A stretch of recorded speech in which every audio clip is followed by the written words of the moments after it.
we have some amazing colubrids from South America that we would like to show you. South America and Central America is home to many species of large and small colubrids. We have a fondness for the large colubrids of South America.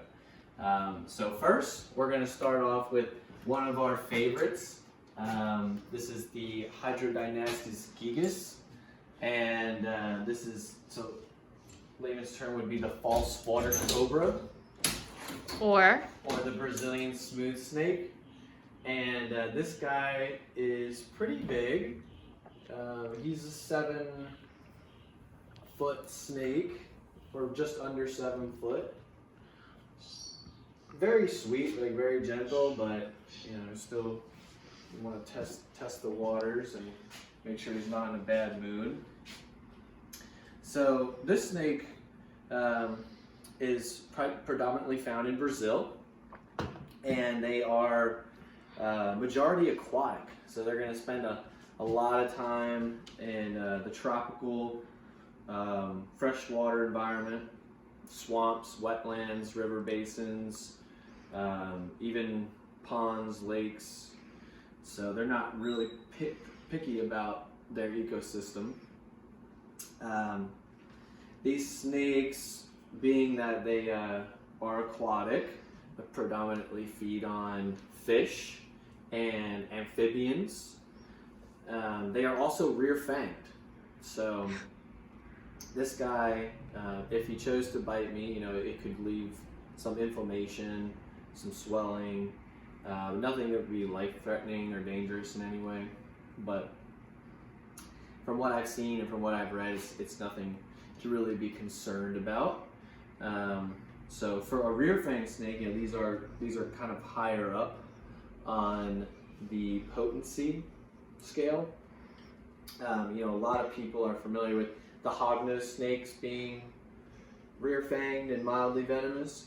Well, this is like a hognose snake on steroids. I mean, this is a huge snake in comparison. So the amount of venom that they can deliver is significantly more. There's actually a really great video from the Kentucky Reptile Zoo, and they have a video of them milking one of these, and they actually did get some decent amount of venom from it. So very friendly snake, awesome snake, but still have to be a little more cautious with them. So he would be called the false water cobra because of his neck. Unfortunately, I can't get him to flare out his neck because he's not upset, which is probably a good thing. But if he was really upset, he can compress, he can flatten out this part of his neck, about 8-10 inches down from his head down his neck. He can flatten it, and it's very impressive, very intimidating. It's really cool to watch. So these are very active snakes. As you can tell, he's been moving the entire time he's been on me. He really doesn't stop moving. He's a horrible photo taker. We really can never get a clear photograph of this guy. We can usually get some pretty good videos of him, but photos are definitely a challenge. These snakes, we are currently breeding them. We have 2 males and 1 female.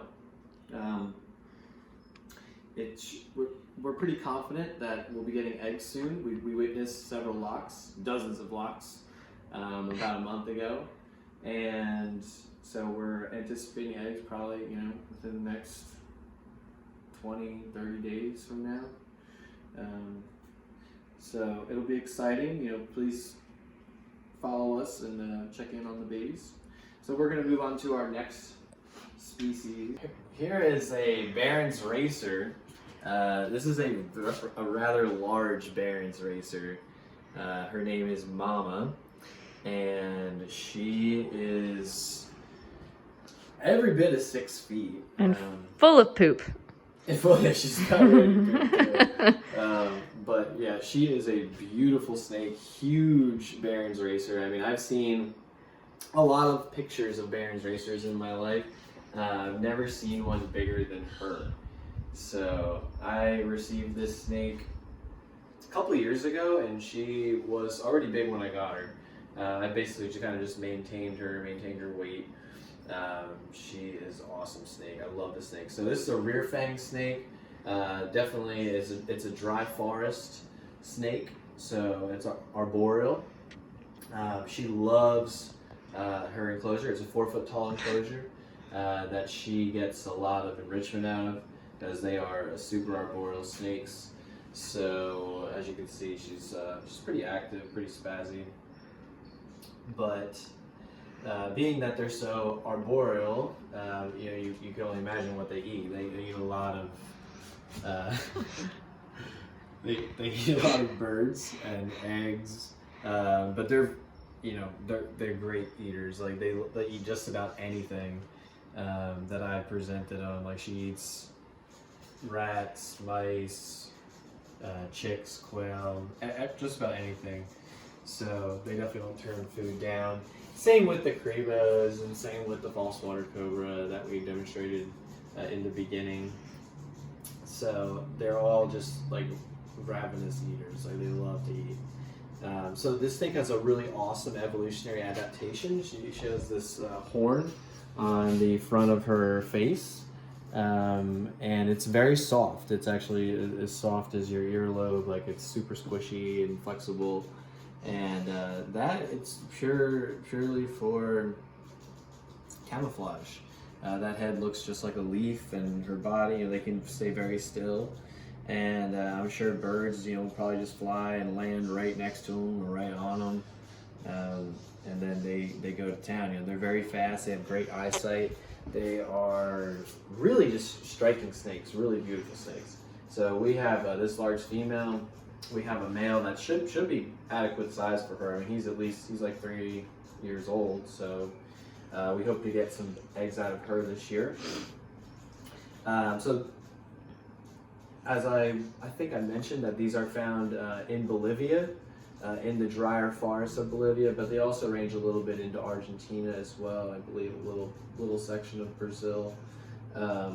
So they have a big range, but they definitely don't extend out of South America. So she is a stunning snake, though. I really, really love this snake. I've had her for about 4 years now. So she has to be every bit of 8 years old, and just an amazing animal. One of my favorite colubrids that we have here. Not a heavy bodied colubrid, but it is a very long and just a very striking snake. I love that black line that goes down the top of the body. Starts from the head and goes down. There's just, I don't know, this snake is just so stunning in so many ways. And being able to handle her, it's kind of like it's a very unique feeling. They're very almost rubbery feeling. Okay, so here we have the Drymarchon melnuris, or otherwise known as the Black Tail Cribo. These guys are very powerful, heavy-bodied snakes, just like all members of the Drymarchon family.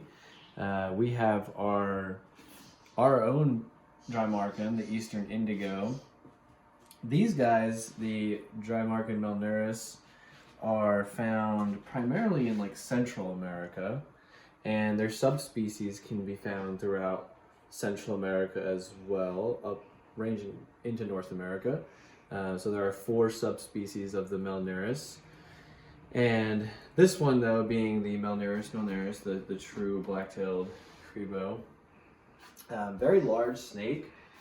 They can reach up to 8 feet in length. This guy is still a youngster, under 2 years old, and growing rapidly. This time next year, he'll be every bit of 6 feet and much heavier in build.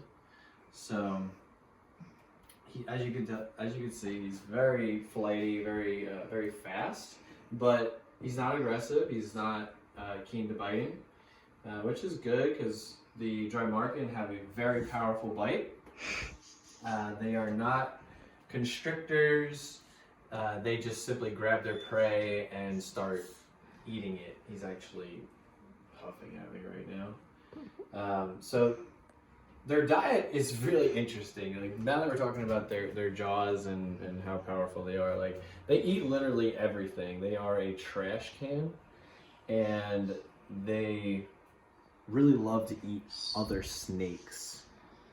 So any animal that they find, anything in the wild that could fit into their mouth, they will eat it. And a large, 8-foot Black Tail Cribo can eat just about, any snake that it finds that's a ground dweller, aside from the boas and whatnot in South America. So this guy that has really beautiful classic markings on the face, that's like your classic malnourished markings.